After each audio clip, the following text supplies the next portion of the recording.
Hey guys, welcome back to Himachal Gyan. तो आज हम डिस्कस करेंगे लेक्चर नंबर 6 है क्रैश कोर्स का एंड काफ़ी इंपॉर्टेंट क्वेश्चन इसमें रहेंगे। एंड इससे पहले वाले लेक्चर आपको प्लेलिस्ट में मिल जाएंगे, प्लेलिस्ट में सर्च करें, इजीली वहाँ पे आपको मिल जाएंगे। एंड इसी तरह के कंटेंट के लिए आपने चैनल को सब्सक्राइब करना, साथ में बेल आइकन जरूर प्रेस करें, तभी आपको नोटिफिकेशन मिलेगी। और लेटेस्ट नोटिफिकेशन के लिए आप जुड़ सकते हैं टेलीग्राम पे हिमाचल_ज्ञान आपको सर्च करना है। तो चलिए डिस्कस करते हैं। पहला क्वेश्चन है, विच of the following provision needs a special majority in parliament. मतलब यहाँ जो ऑप्शन दे रखी है इनमें से कौन से प्रोविज़न के लिए स्पेशल मेजोरिटी की आवश्यकता होती है। तो ये है आपका चेंज इन फंडामेंटल राइट। अगर आपको फंडामेंटल राइट में चेंज करना है तो फिर आपको स्पेशल मेजोरिटी वहाँ पे करनी होगी पार्लियामेंट के दोनों हाउसेज में, both in Lok Sabha and Rajya Sabha में। एंड एक आपकी स्पेशल मेजोरिटी होती है और एक सिंपल मेजोरिटी, दो टाइप की मेजोरिटी होती है। तो इसका राइट आंसर रहेगा option number A. Next question है, which article was refer to as the heart and soul of constitution by doctor V R. Ambedkar. तो ऐसा कौन सा आर्टिकल है इनमें से जो कि जो हमारे फादर हैं कॉन्स्टिट्यूशन के, उन्होंने इसको heart and soul of constitution कहा है। तो ये है आपका आर्टिकल नंबर 32, जिसको कहते हैं हम राइट टू कॉन्स्टिट्यूशनल रेमेडीज़। अगर इसका कोई वायलेशन होता है तो आप अप्रोच कर सकते हैं आर्टिकल 32 के तहत सुप्रीम कोर्ट को। नेक्स्ट क्वेश्चन है आपका, which article can be use by the president of India to declare financial emergency. अगर हमारे प्रेसिडेंट को फाइनेंशियल इमरजेंसी डिक्लेयर करनी हो तो कौन सा आर्टिकल इनमें से उसको यूज़ करना है। तो ये है आपका आर्टिकल नंबर 360। और हमारे 3 इमरजेंसी हैं, एक तो नेशनल इमरजेंसी है, इसके बाद आपकी स्टेट इमरजेंसी जिसको प्रेसिडेंट रूल कहते हैं, और तीसरी आपकी फाइनेंशियल इमरजेंसी। तो नेशनल इमरजेंसी आपकी 352, स्टेट वाली आपकी 356 एंड फाइनेंशियल आपकी 360। और आपको बताना है कि हमारे देश में फाइनेंशियल इमरजेंसी कितनी बार लगाई गई है या नहीं लगाई गई है, या फिर कितनी बार लगाई गई है, यह आपको कमेंट बॉक्स में बताना है। Next one is, which amendment of the constitution of India increase the age of retirement of high court जजेस फ्रॉम 60 to 60 ईयर्स। मतलब ऐसा कौन सी अमेंडमेंट है जिसके तहत जो कि हाई कोर्ट के जजेस हैं उनकी रिटायरमेंट एज को 60 से 62 ईयर किया है। तो ये आपकी है 15th अमेंडमेंट एक्ट 1963। तो याद रखें, इसके साथ में अमेंडमेंट एक्ट 15th ही है, 1963 ईयर भी याद रखें। और हाई कोर्ट से हम कुछ जुड़ी बातें यहाँ पे डिस्कस कर लेते हैं। इसका आर्टिकल नंबर 214 मतलब 214 से लेके ये 231 तक आपका हाई कोर्ट के आर्टिकल आते हैं इसमें सारे। एंड ये पार्ट आपका 6 में है, ठीक है, हाई कोर्ट आपका पार्ट 6 में है। नेक्स्ट है आपका question, fill in the blanks means that supreme court will reconsider the case and the legal issues involve in it. तो इसका राइट आंसर रहेगा आपका appellate jurisdictions. Option number C इसमें राइट आंसर है कि इसके तहत सुप्रीम कोर्ट क्या कर सकता है, जैसे ना appellate jurisdiction means that supreme court will reconsider the case and legal issue involve in it. ठीक है, तो राइट आंसर रहेगा इसमें ऑप्शन नंबर सी। नेक्स्ट है, there are total fill in the blanks parliamentary seats Rajya Sabha constituency in Punjab. मतलब पंजाब में राज्यसभा की कितनी सीट्स है, तो ये बताना है आपको। इसका राइट आंसर रहेगा ऑप्शन नंबर ए 7 है राज्यसभा की सीट्स। और हिमाचल प्रदेश की राज्यसभा की सीट है 3 और लोकसभा की है 4, तो टोटल नंबर यहाँ पे 7 है। नेक्स्ट वन है, which fundamental right in the Indian constitution allow citizen to move the court if they believe that any of their fundamental rights have been violated by the state. मतलब अगर आपके कोई भी fundamental rights का violation होता है तो आप किस मतलब जो फंडामेंटल राइट के तहत कोर्ट में जा सकते हैं। तो ये है आपका, मैंने पहले बताया था कि आर्टिकल नंबर 32 के तहत आप सुप्रीम कोर्ट को अप्रोच कर सकते हैं। तो ये है आपका right to constitutional remedies, article number ये है 32। अगर 226 आर्टिकल होगा तो उसके तहत मतलब हाई कोर्ट, अगर आपको हाई कोर्ट में जाना है तो आर्टिकल नंबर 226 के तहत आप हाई कोर्ट में, जबकि आपका फंडामेंटल राइट वायलेट होता है तब आप हाई कोर्ट को अप्रोच कर सकते हो। इसके बाद यहाँ पे दे रखा है कल्चर एंड एजुकेशन राइट, ये आपका आता है आर्टिकल नंबर 29 एंड 30। इसके बाद है आपका राइट अगेंस्ट एक्सप्लॉयटेशंस, ये है आपका article number 23 and 24।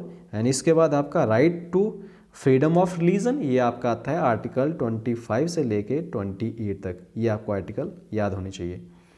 Next one is constituent assembly of India was founded in the year, मतलब जो कॉन्स्टिट्यूशन असेंबली है इंडिया की, कौन से ईयर में इसकी स्थापना की गई थी? तो ये है आपका 1946, 1946 में। नेक्स्ट है means the cases that can be directly considered by the supreme court without going to lower court before that. तो ये कौन सी ज्यूरिस्डिक्शन है इनमें से? तो ये है आपकी ओरिजिनल ज्यूरिस्डिक्शंस। तो ऑप्शन नंबर ए इसमें राइट आंसर है। Next one is under which of the following jurisdictions can any individual whose fundamental right has been violated and can directly move the Supreme Court for remedy। तो अगर आपका कोई भी fundamental rights अगर violet होता है तो इनमें से कौन सी ज्यूरिडिक्शन के तहत आप सुप्रीम कोर्ट को अप्रोच कर सकते हो? तो ये आपकी है रिट ज्यूरिडिक्शंस। तो काफ़ी इंपॉर्टेंट क्वेश्चन रहते हैं इन सभी से। तो नेक्स्ट वन है आपका ज्योग्राफी के क्वेश्चंस। पहला क्वेश्चन है Himalayan mountain range fall under which type of mountains. Himalayan पर्वत श्रृंखला किस प्रकार के पहाड़ों के अंतर्गत आती है? तो ये आपके हैं fold mountain. Next one is a difference between two longitudes at equator is near by equivalent to filling the blank kilometres. देखिए क्या होता है कि जैसे ये है ना आपके अर्थ है, तो ये आपके होते हैं लॉन्गिट्यूड इस तरह से, और ये होते हैं आपके लैटिट्यूड। तो पूछा है कि अगर ये दो आपके लैटिट्यूड हैं, इन दोनों के बीच का डिफरेंस कितना होता है? तो ये पूछा गया क्वेश्चन में। तो ये होता है आपका 111 किलोमीटर। तो राइट आंसर रहेगा ऑप्शन नंबर बी। नेक्स्ट है which the following winds are hot dust laden and blow from Sahara desert towards Mediterranean region. तो कौन सी ये विंड है? ये आपकी है सिरोको विंड्स। राइट आंसर रहेगा ऑप्शन नंबर ए। नेक्स्ट है what is the full form of ITCZ। इसकी फुल फॉर्म है इंटर ट्रॉपिकल कन्वर्जेंस जोन। तो ऑप्शन नंबर बी इसमें राइट आंसर है। नेक्स्ट है आपका Alps mountain range is located in which continents. तो ये कौन से कंटिनेंट में आते हैं एल्प्स माउंटेन्स? ये हैं यूरोप कंटिनेंट में। तो ऑप्शन नंबर ए इसमें राइट आंसर है। नेक्स्ट है आपका the boundary between earth crust and mental is. जैसे कि ये होती है ना आपकी, ये ऐसे इस तरह से ये वाली, तो ऊपर होता है आपकी क्रस्ट, अर्थ क्रस्ट, इसके बाद आपकी आती हैं जैसे अपर मेंटल, फिर लोअर मेंटल, इसके बाद आपकी कोर आती है, आउटर कोर, इनर कोर, इस तरह से आती हैं। तो ये जो आपका होता है ना, जैसे ये वाला एरिया, ये आपकी क्रस्ट है, क्रस्ट में भी अपर क्रस्ट एंड लोअर क्रस्ट। तो ये वाला जो एरिया होता है ना, जहाँ पे क्रस्ट और मेंटल स्टार्ट हो जाती है फिर ना यहाँ से, तो ये इसको बोलते हैं मोहो डिसकंटिन्यूटी। ठीक है, समझ गए आप ये वाला रीज़न। तो ऑप्शन नंबर ए इसमें मोहो डिसकंटिन्यूटी होगा। Next one is doldrums pressure belts lies in between which of the following latitudes. तो ये आती है आपकी 5 degree north to 5 degree south. तो ऑप्शन नंबर ए इसमें राइट आंसर है। और ये आपकी होती है इक्वेटोरियल लो प्रेशर बेल्ट में होते हैं ये। ठीक है, डोल drums. Next one is which the following imaginary lines join places with same level of rainfalls. तो इसका राइट आंसर रहेगा ऑप्शन नंबर सी, जिसकी है आइसो हाइट्स लाइन्स। प्रोनाउंसिएशन इसकी देख लेना आप, और इसका option number C right answer रहेगा। Next one is which the following planet is also known as Earth twin. ऐसा कौन सा प्लेनेट है जिसको अर्थ ट्विन कहा जाता है? तो ये आपका है वीनस, और वीनस को मॉर्निंग एंड इवनिंग स्टार भी कहा जाता है। ठीक है, और आपको कमेंट बॉक्स में बताना है कि जो दो सैटेलाइट है, एक का नाम है फोबोस एंड एक है डीमोस, ये किस प्लेनेट के सैटेलाइट हैं? तो कमेंट बॉक्स में जरूर बताइएगा। Next one is how many Indian state share their boundary with Nepal. ठीक है, नेपाल के साथ इंडियन स्टेट्स की कितनी, मतलब इंडियन स्टेट जो है वो नेपाल के साथ बाउंड्री शेयर करते हैं, कितने हैं? तो हम इसको डिस्कस करते हैं। पहला है आपका उत्तराखंड, इसके बाद आपका आता है यूपी, इसके बाद है बिहार, इसके बाद है वेस्ट बंगाल एंड इसके बाद है सिक्किम। तो कितने हो गए? 1 2 3 4 5। तो ये हैं 5। ऑप्शन नंबर डी इसमें राइट आंसर है। नेक्स्ट हम डिस्कस करते हैं अब हिस्ट्री के क्वेश्चंस। पहला है Akbar was fill in the blanks years old when he became emperor, मतलब जब वो सम्राट बने थे तो उस टाइम में वो कितने साल के थे, तो ये थे 14 ईयर्स, 14 साल के थे। और इसके बाद हम इनके बारे में जानते हैं कि जो सेकंड बैटल ऑफ पानीपत हुई थी 1556 में, अकबर और हेमू के बीच में हुई थी। तो अकबर की साइड से तो थे बैरम खान, तो ये आप याद रखनी है, सेकंड बैटल ऑफ पानीपत। इसके बाद इबादत एंड बुलंद दरवाज़ा, ये फतेहपुर सिकरी में बनाए गए थे अकबर के द्वारा। इसके बाद अकबर जब मरे थे उनको वर्ड किया गया था आपका सिकंदरा, याद रखना, सिकंदरा नियर आगरा में, आगरा के पास है ये, ठीक है, ये भी याद रखें। इसके बाद इन्होंने जो जजिया टैक्स था, आपको पता ना जजिया टैक्स किसके ऊपर लगाया गया था, तो ये इन्होंने इनको अब एबोलिश किया था। एबोलिश मतलब इनको जो जजिया टैक्स था उसको ख़त्म कर दिया गया था अकबर के द्वारा। एंड इसके बाद कुछ इंपॉर्टेंट क्वेश्चन है, जैसे कि 9 नवरत्न थे इनके, अकबर के 9 नवरत्न थे। जैसे हम फटाफट आपको बता देता हूँ। पहले थे आपके अबुल फैज़ल, इसके बाद है फैज़ी अबुल, फिर तानसेन, वीरबल, टोडरमल, राजा मान सिंह, अब्दुल रहीम खाना, इसके बाद फ़कीर अज़ियुद्दीन एंड मुल्ला दो प्याज़ा, ये थे आपके इनके नवरत्न अकबर के। तो ये आपको बातें अकबर से रिलेटेड याद रखनी है। Next one is fill in the blanks was imprisoned for the rest of his life by Aurangzeb, मतलब ऐसे कौन से जो मुग़ल राजा थे जिनको औरंगज़ेब द्वारा अपने जीवन के बाकी समय के लिए कैद किया था, तो ये थे शाहजहाँ, ऑप्शन नंबर 20 में राइट आंसर रहेगा। और इसके बाद औरंगज़ेब ने क्या करा था, इसको बरीड किया गया था, आपने याद रखना दौलताबाद में इनको बरीड किया गया था, और बीबी का मकबरा, ठीक है, इनके द्वारा बनाया गया था। और इन्होंने जो सिख गुरु थे, 9 सिख गुरु तेग बहादुर, उनको इन्होंने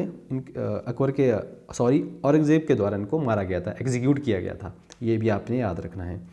next one is the name the commission that came to India in 1928 to reform India's constitutional systems, तो कौन से कमीशन आया था, ये थे साइमन कमीशंस, ठीक है, राइट आंसर रहेगा ऑप्शन नंबर डी, 1928 में ये आए थे।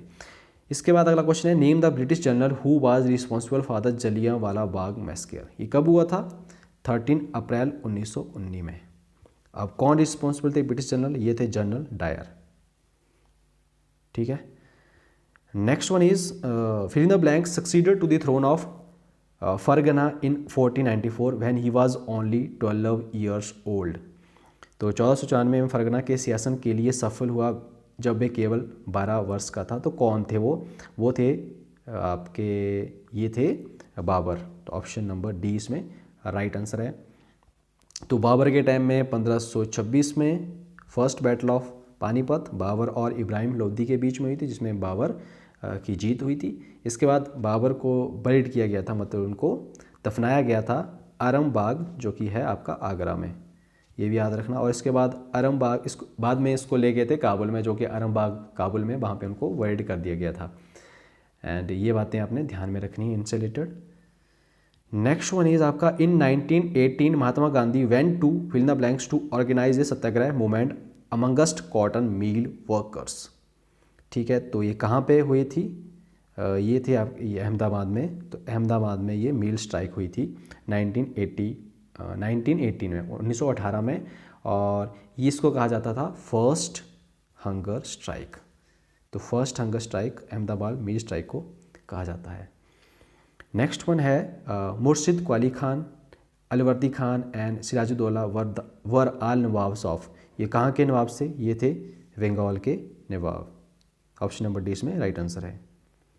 नेक्स्ट है Sher Khan defeated fill in the blanks at Chausa 1539 and Kannauj 1514 forcing him to flee to Iran, तो ये कौन थे, ये पर्सन थे हुमायूं को शेर खान ने हराया था 2 बैटल में, दोनों बैटल यहाँ पे मेंशन की गई है।